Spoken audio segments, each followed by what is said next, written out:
ምንም ነገር እያንዳንዷ ነገር እኔ ካላረኩ የሚል ማለት ነው።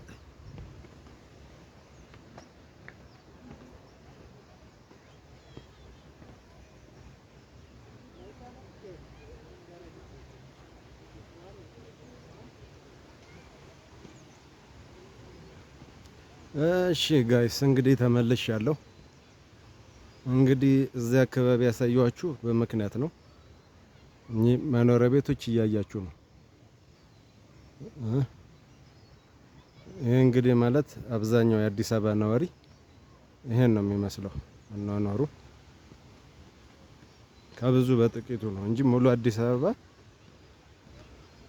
መሀል ከተማ የሚባሉትና ፒያሳ ያሉበት ወይም አራዳ ክፍለ ከተማ እና ቂርቆስ ክፍለ ከተማ፣ ልደታ ክፍለ ከተማ እና መርካቶ ያሉበት የመሳሰሉት ማለትም እና መርካቶ እና አዲስ ከተማ ክፍለ ከተማ ማለት ነው። ተመሳሳይ ናቸው ማለት ነው። እንደዚህ ናቸው። ከዚህ የማይባሰ ሊኖር ይችላል። እንግዲህ አሁን ያለሁበት ቦታ ማለትም ፈረንሳይ ነው። እንግዲህ ፈረንሳይ ማለት የአዲስ አበባ አካል ነው። ይሄ ጫካ የምታዩትም ወንዙም የአዲስ አበባ አካል ነው እና አንዳንዶች ምን ሲሉ ሰምቻለሁ፣ እስቲ ወደ ከተማ ደርሰን እንምጣ ይላሉ። ብዙ ጊዜ እንደዚህ የሚሉት እዚህ ተወልደው ያላደጉ ሰዎች ከሌላ ከተማ የመጡ ምናምን ባለማወቅ ወይም ካለማወቅ ነው እንደዚህ የሚሉት። እና ምን ልላችሁ ፈልጋችሁ መሰላችሁ፣ አዲስ አበባ የሚመስላቸው እንዳልኳችሁ ፒያሳ፣ መርካቶ ምናምን ብቻ ነው ባለማወቅ ማለት ነው። ምክንያቱም እነሱ ምናልባትም ከትንሽ ከተማ ስለመጡ ሊሆን ይችላል። ከትንሽ ከተማ ስለመጡ የተወሰነ ኤሪያ ነው በቃ በአዲስ አበባ ስም ሲጠራ ያቺ አካባቢ ብቻ ነው አዲስ አበባ የምትመስላቸው እና እንደውም ምናልባትም አዲስ አበባ ሲባል በአንድ ስም ይጠራ እንጂ አንዳንድ በሀገር ደረጃ የሚጠሩ ከሀገሮችን በሀገር ስም ደረጃ የሚጠሩ ሀገሮችን ሊበልጥ ሁላ ይችላል ስፋቱ። ለምሳሌ እነ ጅቡቲን፣ እነ ሩዋንዳ፣ ቡሩንዲ የመሳሰሉ ሌሎች መጥቀስ ትችላላችሁ። እና ባህሬንን በስፋቷ አዲስ አበባ ልትበልጥ ትችላለች። እና እንድታውቁት መሀል ከተማ ብቻ አይደለም አዲስ አበባ ተብሎ የሚጠራው ይሄ።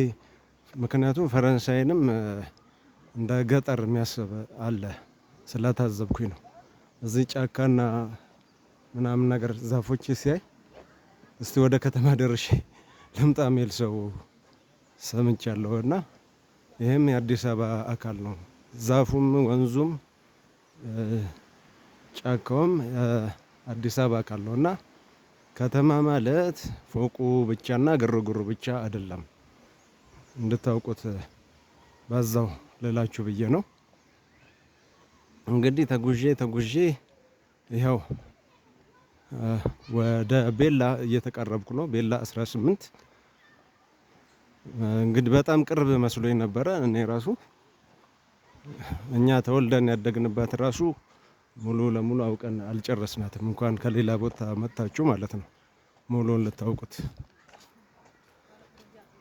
እና ከብዙ ድካም በኋላ እንግዲህ ያው ቤላ 18 ጋር ተቃርብ ያለሁ ማለት ነው። እና እንዳልኳችሁ ደግሞ ወክ ማድረግ ምናምን ውደዱ።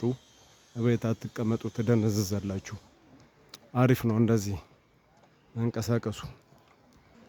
እሺ ጋይስ አሁን በትክክልም ቤላ 18 ደርሻለሁ።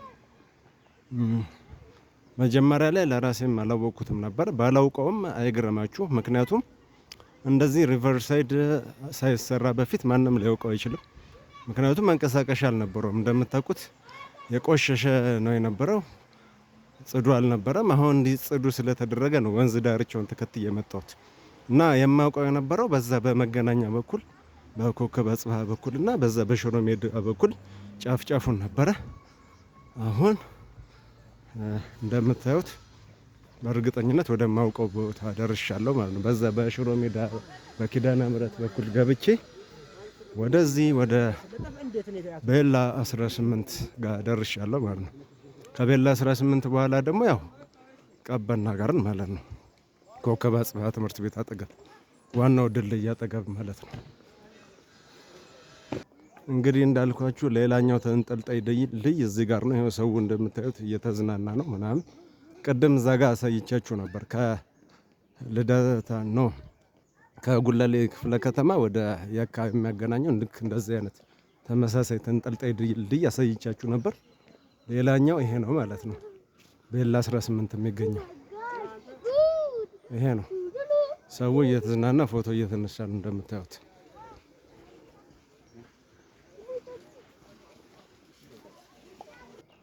እንግዲህ ቅድም እንዳሳየዋችሁ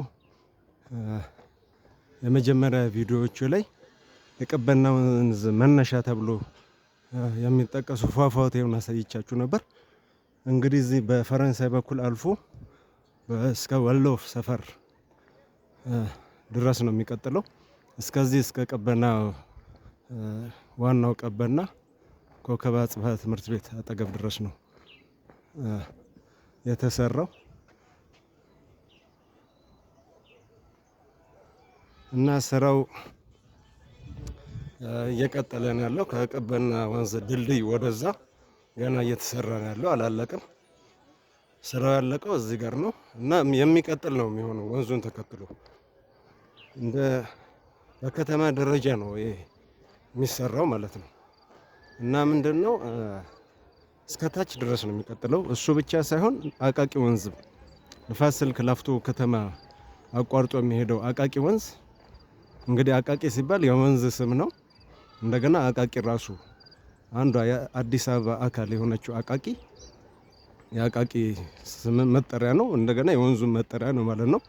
እሱም ጭምር የሚሰራ ነው የሚሆነው እና ይሄን ይመስላል። እዛ ጋር የምታዩት ደግሞ ጀርመን ኤምባሲ አጥር ነው። እንግዲህ እዚህ ጋር ብዙ ቅድም እንደነገርኳችሁ በዛ በቀበና ጋር ስትሄዱ ከኮከበ ጽባህ ትምህርት ቤት ቀጥሎ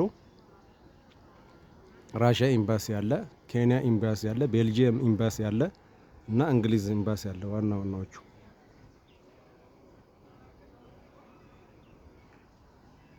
እና አዲስ አበባ በጣም ትልቅ ነች። እንዲህ በትንሿ አትስቧት ነው የምላችሁ።